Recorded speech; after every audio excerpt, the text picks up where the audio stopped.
خواتین کی کمر میں، حاملہ خواتین کی ٹیکہ لگتا ہے اور پھر وہ کہتی ہیں درد ساری زندگی رہے گا. ہمارے پاس جگر کینسر کے مریض آتے ہیں، ٹرمینل سٹیج پر ہوتے ہیں، ٹرانسپلانٹ کیا نہیں جا سکتا، اور کوئی پیلیٹیو کیئر. آپ کرٹیکل کیئر کو ڈیل کرتے ہیں، پیلیٹیو کیئر پر پاکستان میں کام نہیں ہو رہا. آپ پین پر کام کرتے ہیں. یہ اتنی جو دردوں والی ہے ان کو ڈیل، پہلے تو یہ بتائیں کہ جو خاتون کا ایک دفعہ ٹیکہ لگ گیا تو وہ ساری زندگی کمر لے کر پھرتی رہے گی. اور دوسری بات کا جواب دیں کہ جگر کینسر کی جو درد ہے، ٹرمینل جو درد ہے، اس کا علاج کیا ہے؟ پہلی بات جو آپ نے سیزیرین سیکشن کا کہا ہے کہ جن کو انجیکشن لگتے ہیں کمر میں اور ان کا سیزیرین ہوتا ہے، یہ ایک متھ ہے پرانی، جس کے اندر جو 16 اور 14 گیجز کی نیڈلز ہوتی تھیں وہ کمر میں لگاتے تھے، اور اس کی وجہ سے بھی مسلز جو ہے نا وہ ٹیئر ہوتے تھے وہاں کے لیگامنٹس، تو اس سے درد ہو جاتا تھا.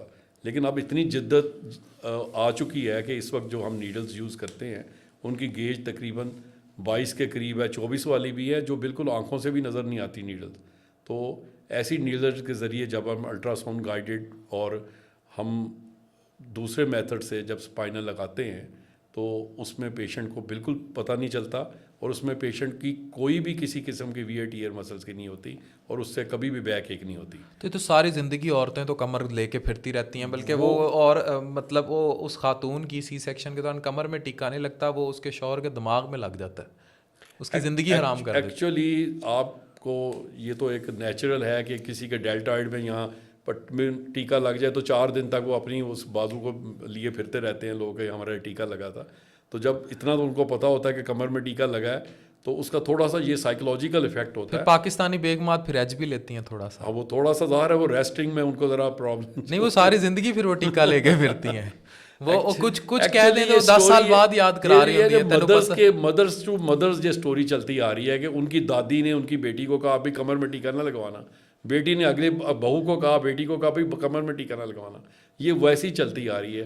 میں نے جتنے بھی لوگوں کو، خواتین کو کاؤنسلنگ کی، انہوں نے فوراً مان لیا کہ انجیکشن لگنا چاہیے. نہیں، جیسے وہ 10 سال بعد بھی شوہر کوئی کہہ دے، ذرا سی بات ناراض ہو رہی ہیں، وہ کہہ دیتی ہیں کہ بھائی تیرے 4 بچے میں کمر اس ٹیکا لوا کے پیدا کیتے، میرا حال تکر درد نہیں گیا.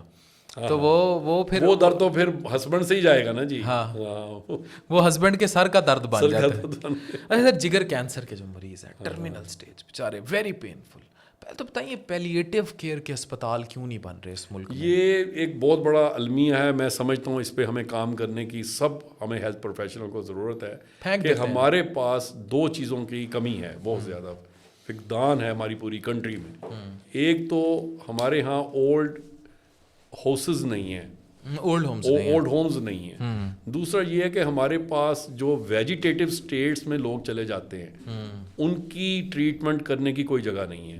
ہم ایک پیشنٹ کو وینٹیلیٹر پہ رکھتے ہیں، اس کو ہیڈ ٹراما ہو گیا ایکسیڈنٹ میں یا کسی وجہ سے اس کا برین کا اتنا حصہ ڈیمیج ہو گیا کہ وہ ویجیٹیٹو ہے، کوئی کام نہیں کر سکتا، وہ لیٹا رہے گا.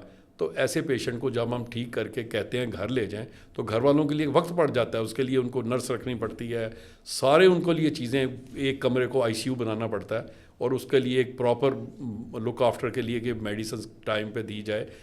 اس قسم کا کیئر کا بھی کوئی کسی قسم کا ہاسپٹل نہیں ہے جہاں پہ ان لوگوں کو یا کینسر کے ٹرمینل سٹیج کے لوگ ہو جائے، ان کو لوگوں کا کوئی ایسا ہاسپٹل سر. وہ تو دیکھیں کہیں بھی چلے جائیں لوگ کہتے ہیں چپ کے لے جاؤ، کوئی سرکاری اسپتال میں داخل لے گئے مزری میں مرتے ہیں. ایسے ہومز، ایسے ہاسپٹلز ہونے چاہیے جو صرف ان لوگوں کو ڈیل کریں. ہاسپائس. ہاں ہاسپائس بالکل. اچھا، باہر کی دنیا میں سر ان پہ بڑی توجہ دی جا رہی ہے. وہاں ہے، وہاں میں خود UK ابھی گیا ہوں تو میں نے ایک بہت بڑا 300 بیڈڈ یہ ہاسپٹل دیکھا جس کے اندر ایسے پیشنٹ بے شمار پڑے ہوئے تھے، اور ان کے گھر والے ہفتے کے بعد 6 دن کے بعد آتے تھے، اور باقی ان کی ساری کیئر جو ہے وہ ان کی نرسنگ کیئر تھی، اور وہاں کے ڈاکٹرز ان کو لک آفٹر کر رہے تھے.